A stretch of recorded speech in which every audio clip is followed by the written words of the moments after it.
આપ સૌને મારા સાદર પ્રણામ. આપણી આ ચેનલમાં આપ સૌનું હાર્દિક સ્વાગત છે. આપણે ગુરુ પ્રદોષ વ્રતનું મહાત્મ્ય, પૂજાવિધિ અને કથા સાંભળીશું.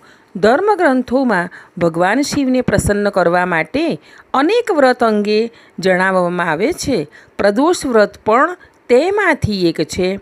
આ વ્રત દર મહિનાના બંને પક્ષની તેરસ તિથિએ કરવામાં આવે છે. ગુરુવારે આવતી પ્રદોષને ગુરુ પ્રદોષ કહેવામાં આવે છે.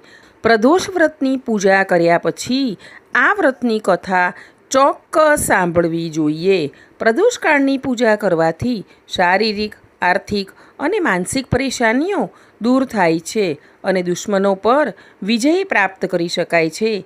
પિતૃઓને પણ તૃપ્તિ મળે છે. સૌપ્રથમ આપણે જાણીશું પ્રદોષ વ્રતની પૂજા વિધિ. પ્રદોષ વ્રતના દિવસે પ્રદોષકાળમાં ભગવાન શિવની પૂજા કરવામાં આવે છે. સૂર્યાસ્ત પહેલાં 45 મિનિટ અને સૂર્યાસ્ત પછી 45 મિનિટ પ્રદોષકાળ માનવામાં આવે છે. સૂર્યાસ્ત પહેલાં સ્નાન કરી લેવું, તે પછી પૂજાની તૈયારી કરવી. પ્રદોષકાળ શરૂ થાય ત્યારે ભગવાન શિવનો પંચામૃતથી અભિષેક કરવો. શિવ સહિત સંપૂર્ણ શિવ પરિવારની પૂજા કરો. પછી ભગવાનને ચંદન, ચોખા, બીલીપત્ર, ધતુરો અને આકડાના ફૂલ ચડાવવા. ધૂપ દીપ કરો. મહાદેવને ભોગ ધરાવો. નૈવેદ્યમાં દૂધમાંથી બનાવેલ મીઠાઈનો ભોગ ચડાવવો.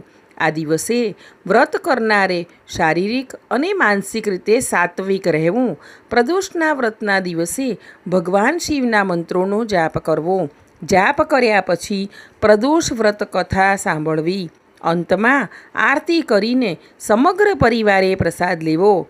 હવે આપણે ગુરુ પ્રદોષ વ્રતની કથા સાંભળીશું, જે વ્રત કરનારે અને ન કરનારે બંનેએ સાંભળવી જોઈએ, જેથી જીવનમાં સુખ, સમૃદ્ધિ, ધન, ધાન્ય, સંતાન અને કુંવારી કન્યાને જલ્દીથી ઉત્તમ વરની પ્રાપ્તિ થાય છે. એકવાર ઇન્દ્ર અને વૃત્રાસુરની સેના વચ્ચે ભીષણ યુદ્ધ થયું. દેવતાઓએ રાક્ષસ સેનાને હરાવી તેનો નાશ કર્યો. આ જોઈને વૃત્રાસુર ખૂબ જ ગુસ્સે થઈ ગયો અને પોતે લડવા લાગ્યો. આસુરી ભ્રમના કારણે તેણે રાક્ષસી રૂપ ધારણ કર્યું. આથી બધા દેવતાઓ ગભરાઈ ગયા અને ગુરુદેવ બૃહસ્પતિના શરણમાં પહોંચ્યા. બૃહસ્પતિ મહારાજે કહ્યું કે પહેલાં હું તમને વૃત્રાસુરનો વાસ્તવિક પરિચય આપું. વૃત્રાસુર ખૂબ જ તપસ્વી છે. તેમણે ગંધમાદન પર્વત ઉપર કઠોર તપ કરીને ભગવાન શિવને પ્રસન્ન કર્યા. પહેલાંના સમયમાં તે ચિત્રરથ નામનો રાજા હતો. એકવાર તેઓ વિમાનમાં કૈલાસ પર્વત પર ગયા. માતા પાર્વતીને ત્યાં શિવજીના ડાબા ભાગમાં બેઠેલા જોઈને તેમણે ઠેકડી ઉડાવતા કહ્યું, હે પ્રભુ, બ્રહ્મમાં ફસાઈને આપણે સ્ત્રીઓના પ્રભાવમાં રહીએ છીએ. પરંતુ દેવલોકમાં એવું દેખાતું ન હતું કે સભામાં એક મહિલા આલિંગન સાથે બેઠી છે.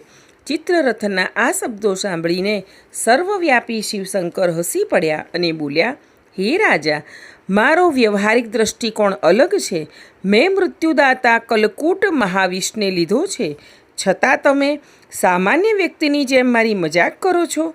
માતા પાર્વતીએ ક્રોધિત થઈને ચિત્રરથને સંબોધતા કહ્યું, હે દુષ્ટ, તમે સર્વવ્યાપી પ્રભુની સાથે સાથે મારો પણ ઉપહાસ કર્યો છે.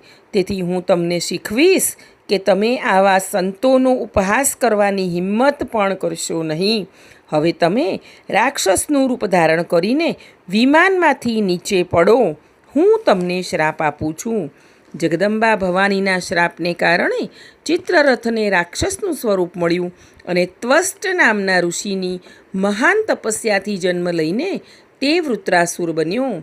ગુરુદેવ બૃહસ્પતિએ વધુમાં કહ્યું, વૃત્રાસુર બાલ્યકાળથી જ શિવનો ભક્ત હતો. માટે હે ઇન્દ્ર, તમે ગુરુ પ્રદોષનું વ્રત કરીને ભગવાન શંકરને પ્રસન્ન કરો. દેવરાજ ઇન્દ્રએ ગુરુદેવની આજ્ઞાનું પાલન કર્યું અને ગુરુ પ્રદોષ વ્રત કર્યું. ગુરુ પ્રદોષ વ્રતના મહિમાથી ઇન્દ્રએ ટૂંક સમયમાં જ વૃત્રાસુર પર વિજય મેળવ્યો અને દેવલોકમાં શાંતિ પ્રવર્તી. આમ જેઓ ગુરુ પ્રદોષનું વ્રત કરે છે તેઓ દુશ્મનો પર જીત મેળવે છે અને શિવકૃપાથી શત્રુઓને હરાવવામાં સફળતા મળે છે. સર્વત્ર વિજય પ્રાપ્ત થાય છે. અહીં ગુરુ પ્રદોષ વ્રતનું મહાત્મ્ય, પૂજાવિધિ અને કથા પૂર્ણ થાય છે. બોલો ઉમાપતિ મહાદેવની જય. મારા આગળના વિડીયો જોવા માટે આપણી આ ચેનલને લાઇક, શેર અને સબસ્ક્રાઈબ કરજો. મને સાંભળવા બદલ આપ સૌનો ખૂબ ખૂબ આભાર. આપ સૌ હંમેશા ખુશ રહો તેવી પ્રભુ પાસે પ્રાર્થના.